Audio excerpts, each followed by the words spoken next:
Coucou les petits loups, donc on va se retrouver pour une nouvelle vidéo. Alors je vais vous parler un petit peu de la friend zone, les conséquences aussi sur les relations, les naissances aussi sur du coup la population mondiale. Certains enjeux justement euh, d'animaux domestiques et d'élevage et compagnie. Et d'autres petites choses un petit peu sur la santé, etc. Donc, pour commencer, du coup, on va parler un petit peu de cette fameuse friend zone, qui est un petit peu la zone où justement, quand on voit certaines relations, on voit certaines personnes se dire,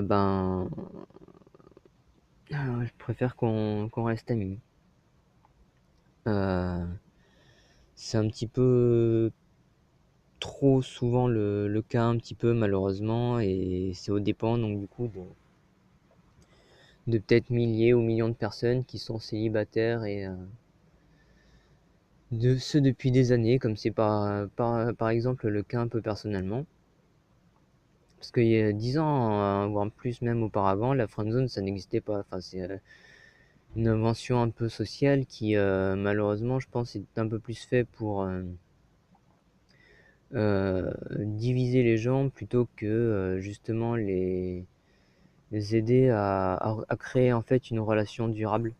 Parce qu'avant en fait comment on faisait de l'époque des grands-parents, même avant, des parents et depuis il y a quelques dizaines d'années. Le truc c'est que justement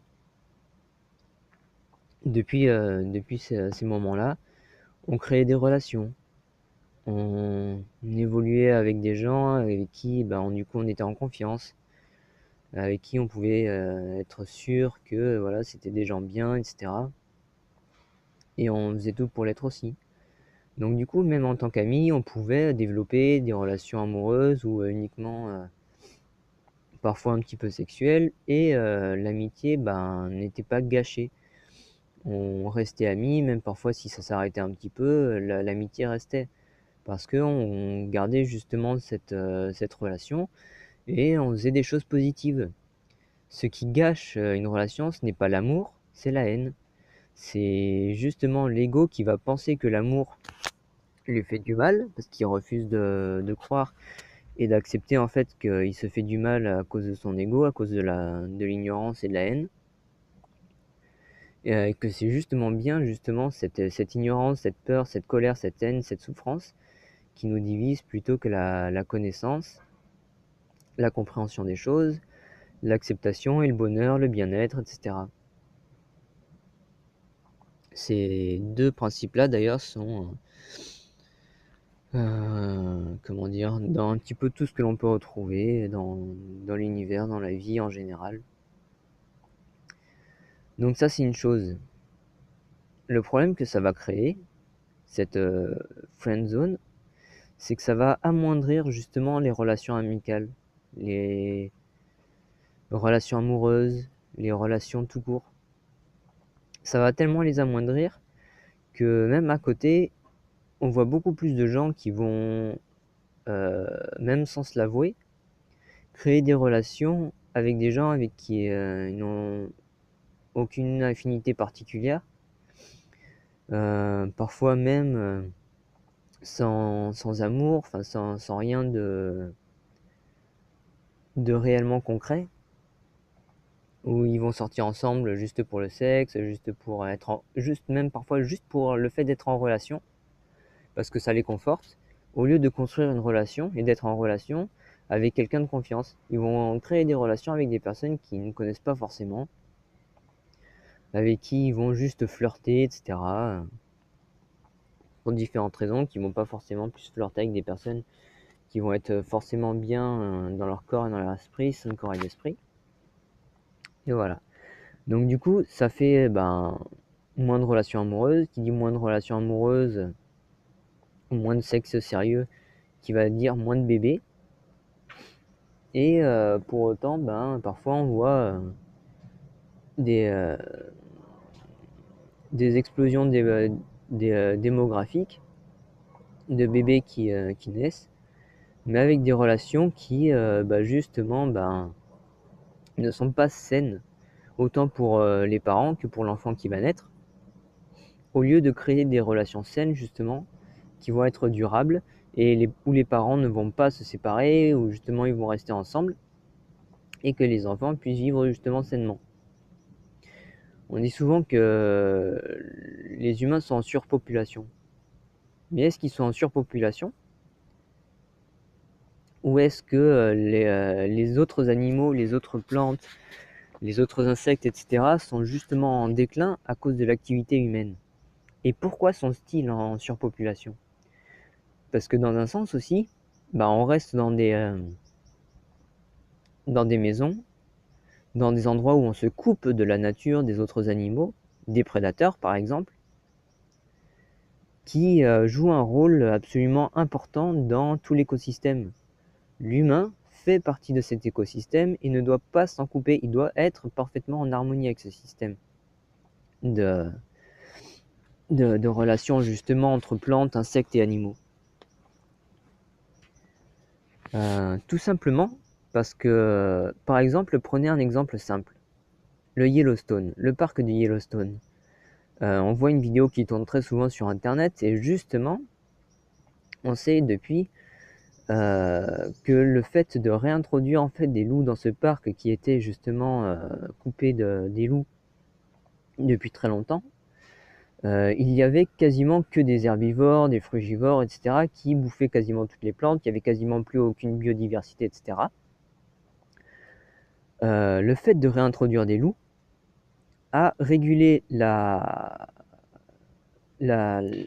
justement la population des animaux qui donc du coup mangeaient moins de plantes et les plantes ont pu revivre et donc du coup ça a créé un écosystème parfait où justement les carnivores bouffent les herbivores, les frugivores, etc.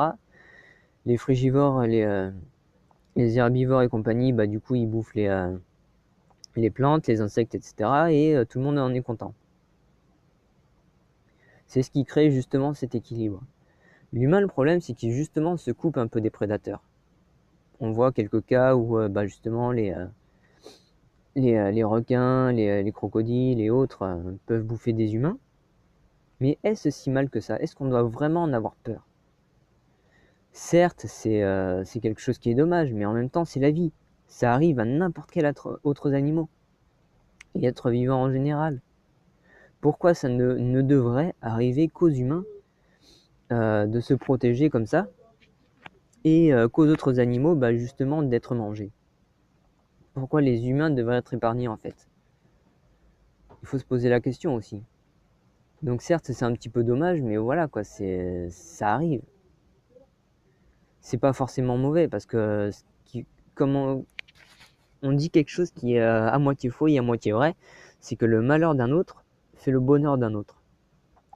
Il faut voir ça non de façon égocentrique, mais oui de façon saine, c'est-à-dire que la mort d'un animal fait la vie d'un autre. La mort d'une plante fait la vie d'un autre. Ça va se transformer en vie. Parce que regardez, un organisme vivant d'un animal qui meurt sous les crocs et les griffes d'un autre, du coup cet animal qui va le manger, il va transformer cette viande, etc., en cellules vivantes, en muscles, etc., en vie à l'intérieur de lui. La vie se transforme en vie, en fait, exactement.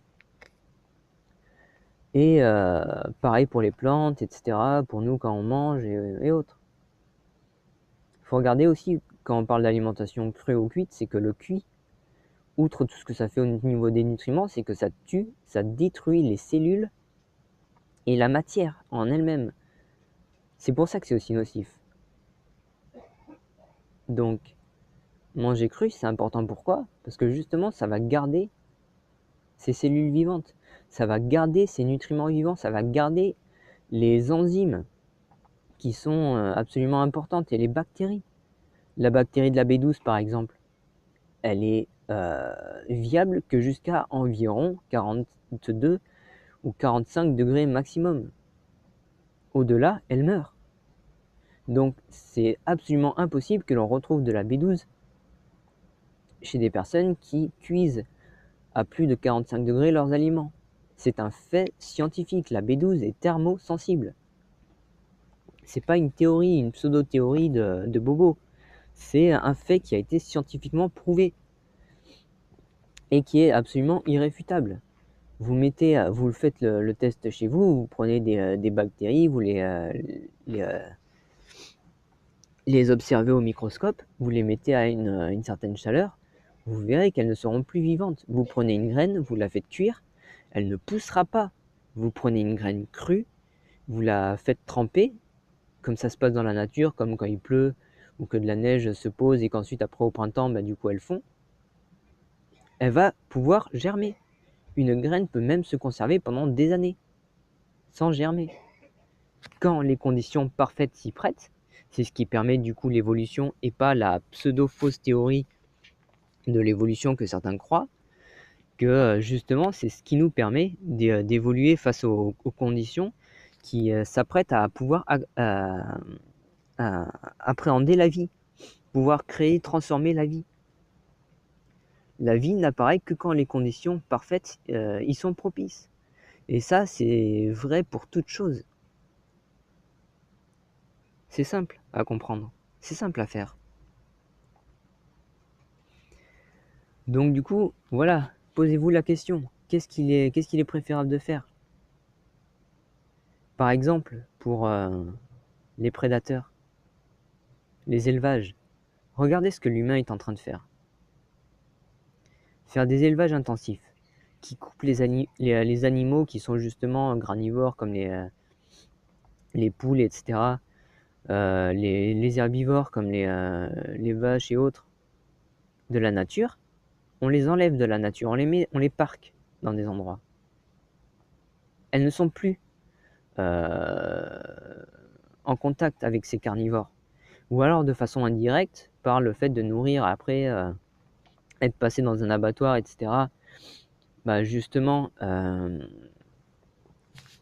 comment dire, dans les eaux, dans l'alimentation, etc. Des animaux par exemple domestiques. Mais est-ce qu'il ne serait pas préférable justement, ou est-ce qu'il serait justement préférable, avec des termes positifs, le fait de laisser les animaux justement s'autoréguler, comme ça s'est passé dans le parc du Yellowstone par exemple. De laisser par exemple tous ces animaux en industrie, dans la nature, les animaux d'élevage comme les animaux domestiques qui sont des carnivores comme les chats ou les chiens, dans la nature, qui pourraient justement réguler la population des herbivores et autres. Parce qu'il faut savoir qu'un chat et un chien, ça provient des félidés, des canidés. Ils sont carnivores, ils sont avec un système digestif de carnivores. Ça ne fait que depuis la domestication, qui date depuis l'Antiquité, que les humains ont changé de façon malsaine leur alimentation. Alors qu'avant, naturellement, ils ne se nourrissaient que de viande et de produits animaux. À la limite, s'ils pouvaient potentiellement manger des fruits ou autres, ça ne serait qu'absolument en besoin de survie, comme par exemple les frugivores dont on fait partie, où on se nourrit de petits animaux ou d'insectes qu'en besoin de survie. C'est-à-dire que quand on ne trouve plus les aliments qui sont liés à notre système digestif, on se nourrit d'autres aliments parce qu'on n'en trouve plus d'autres. Et c'est seulement pour survivre, ce n'est pas pour vivre. Normalement, on devrait vivre et ne pas survivre, justement. Et la vie est assez faite d'abondance quand on prend les principes naturels et positifs pour pouvoir justement vivre sainement. Alors certes, c'est pas tout le temps le cas dans le système de maintenant, mais si on retrouve justement ce système naturel d'autorégulation, justement on va pouvoir revivre sainement et parfaitement, complètement. Donc quand je parlais de la friendzone, vous comprenez bien que la régulation de la population naturelle, elle doit se faire par justement faire des bébés. Faites des bébés, faites des enfants. Créez des relations saines avec votre entourage, créez des relations amoureuses, faites des enfants. Éduquez-les de façon positive. éduquez-les de façon à ce qu'ils puissent vivre et ce qu'ils puissent contribuer justement à un changement positif dans ce monde, au lieu de se dire que justement il ne faut pas faire d'enfants parce qu'on vit dans un monde pourri. Mais justement, si vous faites ça, vous laissez place aussi à toute cette négativité, parce qu'il n'y aura plus personne pour pouvoir justement refaire des choses positives. C'est justement en faisant des bébés et en agissant positivement soi que l'on va pouvoir changer le monde. Parce que justement, les nouvelles générations sont le futur de la génération de maintenant. Et c'est ça qui est important. C'est ça qui est vraiment, vraiment ultra important dans ce que l'on voit maintenant, dans les changements dans le monde. Qui c'est qui apporte ces changements? C'est toutes les nouvelles générations, c'est tous les nouveaux intellos qui vont justement arriver à parfaitement comprendre, comme c'est le cas pour Einstein, comme c'est le cas pour bien d'autres, comme c'est le cas pour moi de façon un peu plus simple sur d'autres sujets, comme ça peut être le cas pour vous aussi, ça peut être le cas pour tout le monde. Et c'est pas parce que une personne a compris des choses que maintenant des milliards de gens arrivent à comprendre, comme Einstein, etc., que ça fait de lui d'un super intellect, qu'il est quelqu'un de supérieur. Au contraire, c'est quelqu'un de humble, comme moi par exemple, ou vous, ou d'autres personnes, qui arrivent à comprendre des choses simples et les partager justement autour d'eux. Et c'est des choses que tout le monde peut arriver à comprendre. C'est pas quelque chose d'absolument inaccessible, parce que justement la théorie de l'évolution, par exemple, la théorie de la relativité, qui sont en fait des faits, hein, c'est pas des théories, justement ça a permis à d'autres gens en fait d'expérimenter ça, et donc ils sont capables d'expérimenter des choses intelligentes et saines, et ils sont capables de les comprendre. Donc ils auraient totalement été capables de les trouver par eux-mêmes. Bref. C'est vrai que ça fait un petit peu long, mais on est capable de gérer autant d'informations. C'est quelque chose qui est vraiment très important. Parce que justement, on est tous intelligents. On va tous par contre comprendre les choses de manière différente. Mais l'ego va essayer justement de comprendre les choses comme il veut. Mais parfois il se trompe. Et bien souvent il ne fait quasiment que se tromper. Alors que justement, si on essaye de comprendre les choses comme elles sont, un soleil c'est un soleil parce qu'il est comme ça, pas parce que moi je veux le voir ainsi. C'est le soleil, il se crée d'une certaine manière, le soleil il fonctionne d'une certaine façon, pas parce qu'un humain va y mettre son esprit dedans, mais parce qu'il fonctionne ainsi. C'est complètement illogique et complètement sophiste de croire qu'un soleil est un soleil parce que l'ego veut qu'il soit ainsi. C'est un soleil parce qu'il fonctionne ainsi. Et ensuite après c'est seulement l'esprit humain qui arrive à comprendre ou ne pas comprendre comment il va fonctionner. C'est pareil pour tout. Les idées, ce ne sont que des idées. Votre façon de comprendre, et j'insiste bien sur la façon de comprendre ces idées, c'est justement ce qui est votre libre arbitre, pas les idées en elles-mêmes. Votre façon de penser, pas ce que vous pensez. C'est ça qui fait de vous qui vous êtes. C'est ça qui vous construit. Les idées qui font que vous êtes vous-même, ce sont des idées qui sont propres quasiment à chacun, mais que chacun va expérimenter de façon différente. Ce sont les principes qui régissent la vie et que chaque être vivant va expérimenter de façon différente. Par exemple, ce qui fait un petit peu ce que l'on est comme être vivant, c'est par exemple le fait de manger. On va tous manger, mais qu'est-ce que l'on va manger? Comment on va le manger, etc. Je l'ai un petit peu déjà redit précédemment. Mais voilà, c'est ça qui va nous faire que l'on est différents tous. Par exemple, ce qui ferait de nous des clones, ce serait de manger, par exemple, tous que des bananes, par exemple. Prenons un exemple simple. Or, on ne fait pas tous que manger que des bananes. On mange des bananes, des poires, etc. en fonction des besoins nutritionnels du corps, en fonction des besoins de santé, etc.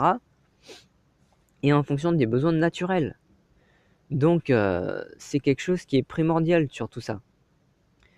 Donc voilà à quel point en fait c'est important aussi de laisser un petit peu la nature et la liberté justement aux autres animaux de faire. Et même ce que j'ai dit un petit peu précédemment, si par exemple, que ce soit des activistes véganes ou que ce soit, dont je ne fais pas partie d'ailleurs, hein, je précise, parce que je ne suis pas végane, je mange encore du miel par exemple. Hem, que ce soit par exemple des gens qui ne sont pas forcément véganes, mais qui réfléchissent à l'écologie, qui sont aussi acteurs d'un certain changement dans le monde, et cetera. Tout ce que j'ai dit précédemment, ce sont des idées qui peuvent justement être beaucoup plus fiables pour changer le monde, plutôt que de faire n'importe quoi et aller, bah, casser des vitrines ou par exemple aller, libérer un ou 2 animaux sans éduquer les gens, justement en essayant de faire peur aux gens et en disant n'importe quoi, qui vont faire que, bah, justement les gens ne vont pas agir, dans le sens que vous voulez et que ça ne changera jamais rien. Alors que si vous les éduquez, justement, ils laisseraient peut-être comme vous voulez libérer ces animaux, bah, ils laisseraient ces animaux dans la nature et les animaux, bah, justement comme je viens d'en parler, bah, ils s'autoréguleraient avec le fait que, voilà, avec les systèmes digestifs et les différents types d'animaux, bah, les carnivores, réguleraient la population des herbivores et compagnie et ça ferait un tout. Donc c'est quelque chose qui est absolument primordial aussi. De retrouver cet équilibre qui se passe dans la nature. Parce qu'on en fait partie de cette nature. On est absolument indissociable de cette nature pour pouvoir justement vivre sainement. Parce que si on s'en coupe de cette nature, on va finir par vivre dans un monde bah, complètement faux, complètement illusoire. Et c'est un peu ce qui est en train de se passer, mais on va le retrouver ce monde. On peut le retrouver ce monde. Des gens agissent tous les jours pour le retrouver. Donc demandez-vous justement à quel point c'est important de retrouver justement cette pleine conscience, cet instinct. Comme j'en parlais justement dans différentes vidéos où il faut retrouver justement la respiration et la concentration pour retrouver cet instinct animal qui va nous aider justement à prendre conscience de ça, à prendre conscience que justement on peut rester dans des abris parce que les animaux se trouvent des abris, mais que justement il faut aussi en partie bah, retrouver ce côté nomade et aller dans la nature, gambader, etc. C'est absolument important ça aussi. Il faut pas que être sédentaire. Je pense que justement l'équilibre est en toute chose et que être sédentaire et nomade, c'est deux choses qui sont indissociables. Et que voilà, on doit trouver un endroit pour vivre un petit peu, qui doit même parfois être potentiellement ben, en changement, hein, comme tout est parfois éphémère. On peut changer de logement assez régulièrement, ou justement, ben, parfois on reste dans un logement longtemps, mais à côté de ça, ben, on va beaucoup voyager, on va en sortir, on va aller voir des potes, etc. Et ben, on peut justement là, ben, être en proie à des carnivores par exemple ou à des omnivores. C'est important de voir ça. C'est important de voir à quel point justement par exemple, l'humain est parti des premiers primates sur terre et que jusqu'à l'australopithèque par exemple, ils vivaient absolument sainement. Ils vivaient de fruits et légumes majoritairement. Ils se nourrissaient en besoin de survie absolue, bah, d'autres aliments et ce n'est que depuis le Néandertal, donc ça fait très, très jeune depuis l'histoire de l'humanité, qu'il s'est mis à se nourrir autrement, bah, parce qu'il s'est intoxiqué avec le feu, il a découvert le feu. Et ça ne change absolument pas du tout l'origine même de notre système digestif. Certes, on va pouvoir évoluer de façon positive face à des choses qui sont toxiques, mais c'est pas bon pour autant. Il faut justement essayer d'évoluer face à des choses positives, le plus possible. Alors si des choses négatives arrivent un petit peu, bah, c'est dommage, mais la vie peut renaître. Par exemple, la vie renaît des cendres, tel le phénix. On voit beaucoup cette image, mais alors, voyez par exemple un feu de forêt. La vie peut renaître de ses cendres. Mais les cendres, c'est une combustion, c'est des toxines, etc. Donc les plantes qui vont repousser par rapport à ça, elles vont pas spécialement être parfaitement saines. À, contre, à, contre, à contraire, à l'inverse, des agriculteurs ont déversé des tonnes et des tonnes de pelures d'orange, par exemple, sur un champ. Là, ça a donné, justement, vu que les pelures d'orange, c'est quand même quelque chose qui est doté, même si l'orange ne vit plus, les cellules qui ne sont pas cuites, qui sont crues, donc qui sont brutes, d'où l'importance de manger cru, les cellules de la peau d'orange dont je parle, qui sont vivantes et qui vont donner, en se décomposant, de la moisissure qui elle aussi est vivante, qui vont donner justement vie à des champignons, à des plantes qui vont elles aussi être vivantes. Le seul côté de la mort qui y est dedans, c'est pas de la cuisson là. C'est le fait qu'un être vivant comme l'orange ne vit plus, donc elle meurt, elle est coupée de l'arbre, mais dans cette mort, ce qui compose et qui composait donc du coup cette orange va se transformer en vie, parce que il reste quand même de la vie à l'intérieur. Et c'est là où c'est important, c'est que justement, euh, les cellules qui sont crues et qui ne sont pas détruites par la cuisson, elles sont encore vivantes, et c'est pour ça que ça peut apporter de la vie. C'est pour ça que justement en apportant ça à la terre, ça va donner la vie, ça va donner justement les conditions parfaites dont je parlais tout à l'heure, qui vont pouvoir justement apporter et faire grandir la vie en toute chose. C'est comme ça qu'est née la vie sur Terre. C'est parce que les conditions s'y prêtaient. C'est pas parce que justement il y avait de la cuisson. C'est parce que justement après la création des volcans et compagnie, et des gaz qui s'est créé pour créer la Terre, l'eau est apparue de différentes manières. Les gaz sont apparus pour créer l'atmosphère. Ça a créé une atmosphère qui, petit à petit, avec l'eau, a pu créer la vie dans certains endroits où il n'y avait justement pas de volcan, pour pouvoir justement apparaître. Et les seuls organismes qui arrivent à survivre à côté de chambres magmatiques sous-marines, par exemple, c'est en milieu aquatique. Et je précise bien aquatique.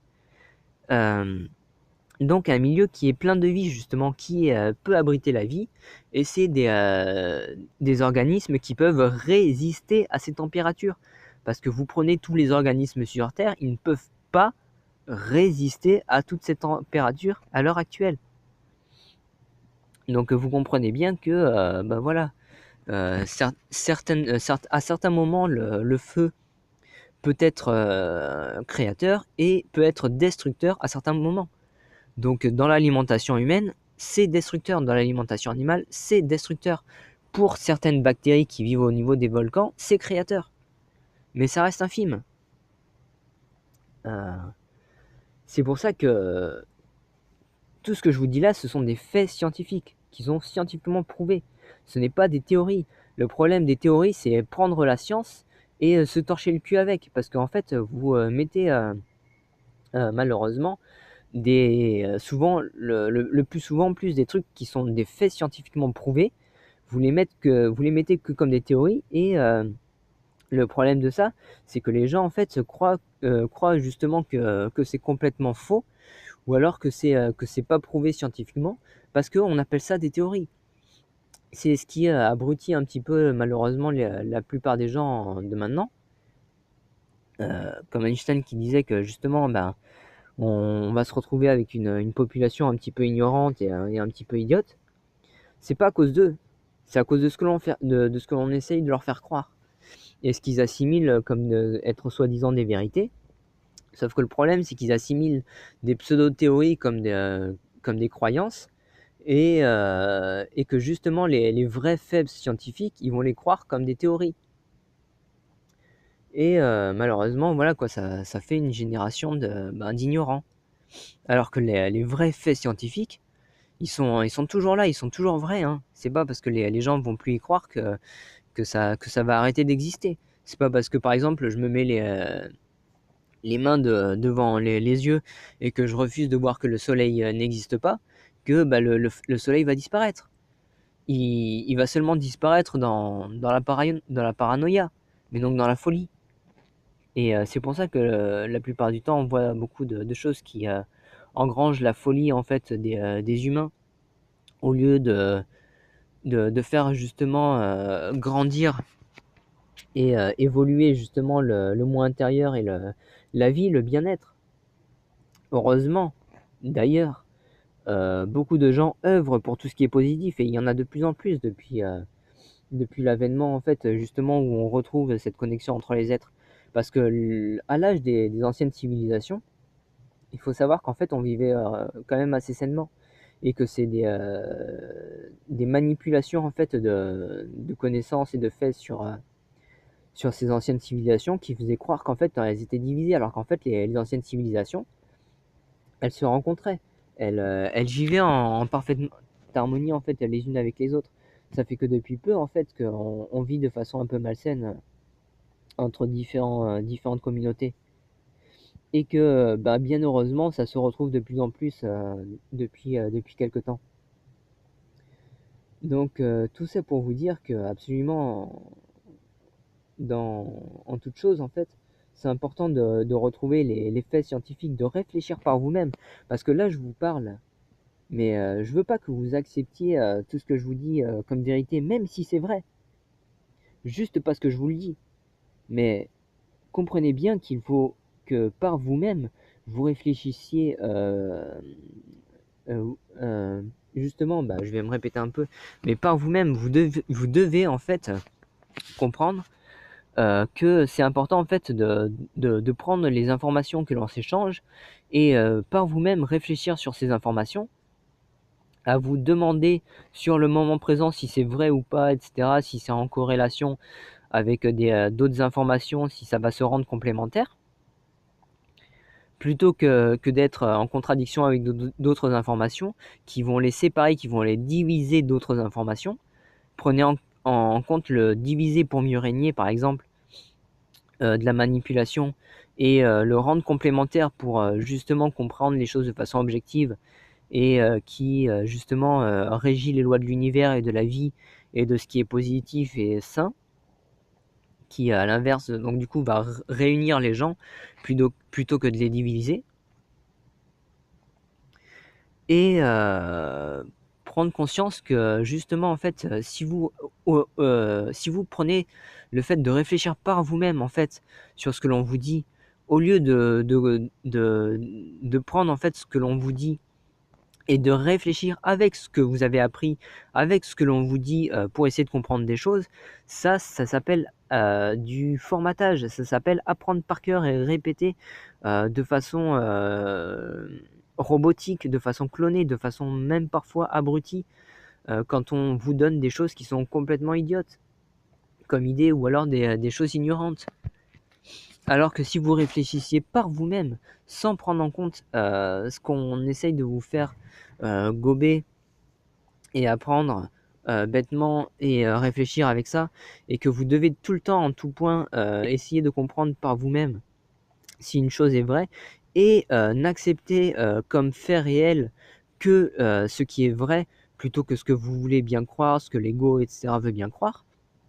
Là, oui, vous devez accepter certains faits et en réfuter d'autres, mais parce que vous savez que c'est vrai, plutôt parce que vous pensez que c'est vrai alors qu'en fait c'est faux et quoi. Donc là, c'est en tout point et c'est comme ça que la majorité des gens développent justement cette intelligence. C'est comme ça que tous les plus grands scientifiques, que les plus grands, inventeurs et cetera sont devenus aussi ultra intelligents. C'est qu'ils ont développé justement ce moi intérieur, ce libre arbitre sur tout ce qui les entourait. Donc faites attention quand on vous dit quelque chose, essayez de comprendre si c'est vrai ou pas. Et ensuite accepter de pratiquer seulement ce qui est vrai et laisser de côté ce qui est faux et parce que vous verrez justement que ça l'est et que c'est pas viable justement pour la vie. Prenez par exemple, dans ce petit écosystème là, toutes ces plantes, ce que l'on peut voir sur la vidéo. Bah, toutes ces petites plantes là, vous voyez, elles vivent, certaines se décomposent et elles vont donner du nutriment aux autres plantes pour qu'elles puissent vivre. Donc la mort de certaines plantes va donner de la vie pour d'autres. C'est ce qui se passe dans la nature. C'est ce qui doit se passer et qui doit se repasser justement avec tous les autres humains, parce que ça ne se passe plus pour certains. avec les animaux domestiques, par exemple. Là, ben, on les voit pas parce que du coup, la qualité de la vidéo est médiocre.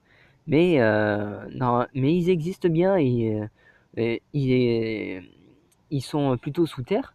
Mais du coup, tous les insectes, par exemple, qui contribuent à la vie, là, bah, ils y sont aussi. Ils contribuent aussi à ce système. Et les oiseaux, par exemple, qui vont être insectivores ou d'autres. Euh, Tout ça pour vous dire que, bah, justement, on est fait pour vivre dans cette harmonie. Et on doit la retrouver. Et je vous conseille vivement de retrouver cette pleine conscience parce que ça va vous permettre de vivre sainement et de comprendre par vous-même, au lieu de tout ce que les gens peuvent dire, si les informations sont vraies ou fausses. D'arriver à faire ce discernement parfait en fait entre vrai et faux, entre toutes ces informations. Donc c'est très simple, vous devez juste apprendre à maîtriser votre propre corps. Et c'est pas une fausse recette miracle dans le sens où voilà, ça va être un remède miracle qui va vous apporter la vie. En fait, vous allez crever à petit feu à côté. Euh, c'est votre propre esprit, c'est vous-même qui allez maîtriser votre, votre propre corps, ou qui allez vous contrôler votre propre corps et votre propre esprit pour vivre sainement et pour comprendre ce qui vous entoure. Et outre tout ce que je peux vous dire sur l'alimentation, les faits, etc., vous allez comprendre par vous-même si c'est vrai ou faux. C'est simple, contrôlez la respiration et la concentration. Respirez avec le ventre, inspirez en faisant gonfler le ventre, expirez en rentrant le ventre le plus longtemps possible, le plus lentement possible. Et vous verrez par vous-même, avec la concentration qui doit être simultanée et constante, hein, du matin au soir, tous les jours. Au début, ça prend un peu de temps parce que voilà, on est plus ou moins inconscient, plus ou moins conscient suivant les personnes. Mais au bout d'un moment, tout le monde peut y arriver. Et vous verrez qu'au bout d'un moment, ça va être constant. Vous n'aurez même plus à y penser comme avant, de façon un petit peu à vous dire de d'y penser un petit peu, à essayer de vous créer ces habitudes. Ça va être une habitude et vous allez le faire constamment en fait, sans vous prendre la tête à essayer de vous dire que bah, de temps en temps je vais faire telle ou telle chose pour vivre un peu sainement. Vous allez vivre constamment sainement. Et c'est simple en fait, donc du coup respire avec le ventre et ensuite en même temps en fait se concentrer à regarder loin devant. À partir de là, vous allez maîtriser votre corps. Vous allez comprendre aussi qu'il faut lâcher prise en fait sur le corps, sur les sensations, etc. Qu'il faut arrêter de contracter tout le temps en fait le corps, etc. Qu'il faut plutôt être justement dans le lâcher prise. Que forcer avec le corps, ça n'est bon que dans certains moments, et que la plupart du temps, il vaut mieux être rapide, par exemple dans les exercices physiques, que forcer comme un malade, parce que ça sert à rien. Il faut forcer que quand, par exemple, vous faites un minimum de poids, où là, bah, du coup, pour pouvoir tirer un poids, il faut légèrement forcer. Mais il ne faut pas trop forcer non plus, parce que vous allez générer trop d'énergie. Il vaut mieux être justement à forcer tout doucement, voire très peu, voire pas du tout, et aller le plus rapidement possible sans forcer. Et forcer justement que quand vous commencez à sentir que vos muscles ne sont plus trop en capacité de pouvoir s'exercer sans forcer, et que vous allez justement devoir commencer à forcer un petit peu. Et quand vous allez justement arriver à forcer un petit peu, bah justement là ils vont être un petit peu fatigués, vous allez arrêter. Parce que du coup au bout d'un moment vous allez plus pouvoir exercer vos muscles. Et c'est ce qui va faire votre endurance. C'est ce qui va faire en sorte que vous allez pouvoir être de plus en plus endurant. Et c'est ce qui va faire en plus votre force physique. Parce que certes, parfois certaines personnes peuvent être fortes physiquement. Mais si vous utilisez des gros poids et que vous faites ça avec une ou deux répétitions et que vous allez arrêter après, bah, vos muscles ils vont tomber très rapidement. Et cette force physique, vous allez la perdre aussi rapidement. Alors que si vous faites de l'endurance, gardez courage justement sur ça. Et de vous dire de faire des choses positives et saines. Gardez justement cette force à faire de l'endurance, et vous dire qu'après, bah, ces muscles-là, bah, ils vont durer avec le temps. Ils vont être solides. Ils vont pouvoir justement vous permettre de jeûner longtemps, par exemple. Enfin bref. Je reviendrai sûrement sur d'autres choses pour parler d'autres faits physiques, mentaux, scientifiques ou autres. Et j'espère sincèrement que vous pratiquerez cette pleine conscience avec la respiration et la concentration, parce que ça va vous apporter justement tout ce qui, tout ce dont vous êtes en besoin en fait pour vivre sainement, et que vous allez pouvoir l'expérimenter par vous-même au lieu de prendre justement que des choses extérieures en croyant que ça va être bon pour vous intérieurement, alors qu'en fait parfois c'est mauvais. Et vous allez vous rendre compte justement des choses internes et externes qui vont être bonnes pour vous au lieu des choses qui vont être mauvaises. Donc voilà, c'était tout, c'était Guanyin, et en espérant que vous allez le faire pour vous, pas pour moi, parce que je n'ai aucun intérêt en fait à que vous viviez sainement. Par contre, la seule chose qui peut être positive pour moi si vous vivez sainement, c'est que on finisse par se rencontrer et que l'on puisse créer une relation sociale par exemple. Mais c'est pas vraiment un intérêt personnel, parce qu'à la limite, la relation sociale, c'est quand même un besoin naturel pour tout animal, toute espèce, de vivre en harmonie les uns avec les autres. Et c'est pas une affabulation de l'ego qui, euh, qui fait des choses que pour sa gueule. C'est quelque chose qui est avant tout aussi pour les autres, dans le sens d'être altruiste par exemple. Donc si je vous dis tout ça, c'est aussi pour vous aider, vous, à la base, parce que moi, tout ça, en fait, je le pratique déjà, je l'ai déjà compris. Donc je n'ai aucun intérêt à le recomprendre ou à faire en sorte que vous le compreniez. Le fait que vous le compreniez, ça va être pour vous. Donc comprenez bien que, contrairement à certaines personnes qui essayent de manipuler, là, je n'ai aucun intérêt personnel à vous dire ça. Le seul truc que ça va faire, c'est que par exemple, je vais pouvoir ainsi, en vous partageant des choses qui vont être dans vos besoins, être un petit peu altruiste, parce que moi je ne suis plus dans ces besoins, et que être altruiste par exemple, c'est faire passer les besoins des autres avant ses propres besoins. Et contrairement aux manipulateurs, ce n'est pas de la condescendance, mais c'est bien de la bienveillance justement. Et je vous laisse le soin justement de comprendre à quel point c'est vrai, de ne pas me croire sur parole, à part si vous arrivez à comprendre à quel point c'est vrai, et que je n'essaye que de vous aider en fait à comprendre ça, et sans vous l'imposer, parce que je vous le dis sincèrement, vous êtes totalement libre de choix, de penser, de dire et d'agir sur ce que je vous dis que par vous-même. Je ne suis pas là derrière vous à vous forcer mentalement, à vous traumatiser. Au contraire, j'essaye de vous éduquer, de vous aider à comprendre certaines choses. Je ne vous attache pas à une chaise, je ne vous force pas à comprendre certaines choses. Au contraire, je vous donne simplement des informations.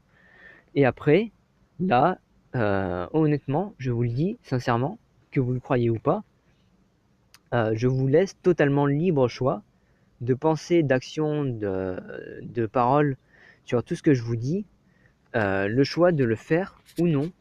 Et si vous voulez le faire, bah, tant mieux, parce que ça va vous aider énormément dans la vie.